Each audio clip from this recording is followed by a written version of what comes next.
Hey guys, this is Blake, and I'm here to review Skyline. I was debating as to whether I should do this because it's not really a horror film, but I've broken this rule before, so I might as well do it. The thing is with Skyline, I don't think it's as bad as a lot of people are saying, but it just isn't very good either. But part of me actually feels hope from its existence. Now, the problem with the movie is that it leeches off other films' creativity. And I'm not talking just like it was inspired by. I mean, the fact that it's an alien movie makes me automatically presume it was inspired by District 9.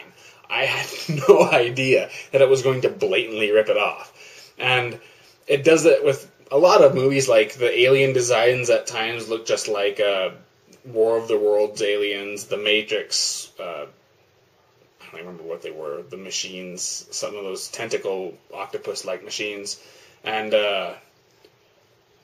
Independence Day, they do some light bits just like that, and also some of the action scenes felt kind of like Independence Day.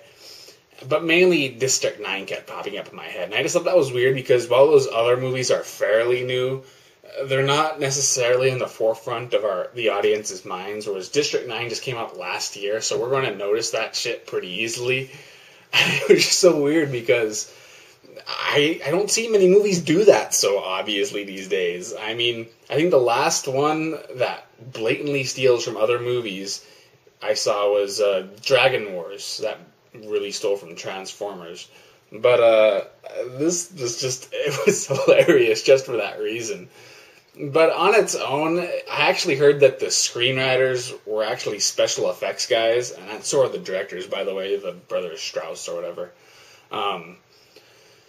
And it feels like that. I mean, they plan these real awesome special effects sequences that are very stunning. But there's no real story, there's no real characters. Everything that, when it comes down to story and characters, it's all stock. The characters have the same subplots that every other movie does. The story's nothing new either. In fact, it kind of reminded me of Cloverfield at times. But it feels just like it's there just to showcase really good special effects. And it does that actually really well. And I was shocked to find out that this movie cost like between $10 and $20 million. Yeah.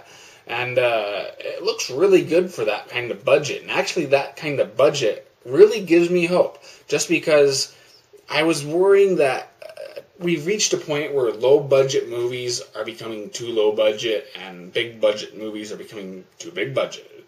When you have too much money, usually the studio hijacks it and the movie just becomes really awkwardly mediocre. Whereas, obviously, if you have no money, it's going to suck. And so I like the fact that they can make a big-budget-looking movie from a really low budget.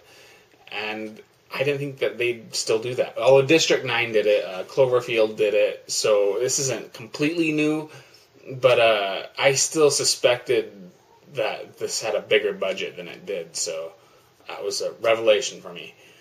And we've reached actually a point where more and more fairly big-budgeted movies are going direct to DVD, so that's nice that at least this made its way to theaters. And I hope, even though it's a bad movie, it gives me hope just because when you get a really good filmmaker who could take a $10 million budget and make it into a $50 million looking movie, I think you could have something really good there, and more filmmakers can be really inspired and get their vision on the screen.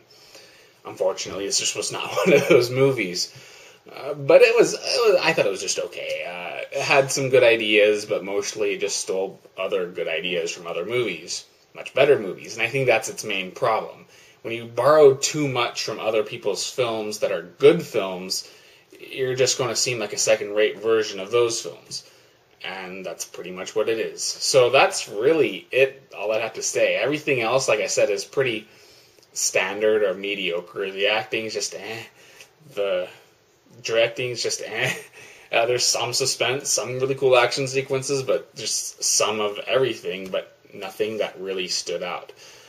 And a few people have actually compared this to the Asylum films, like the Cinema Snob and the Movie Preview Critic both made comparisons. Just actually has a budget, but that's a kind of a funny thing to think about. And definitely makes it harder to take the movie seriously. So if you want to read my full written review, just check the link in my description. That's it. I'll see you guys later.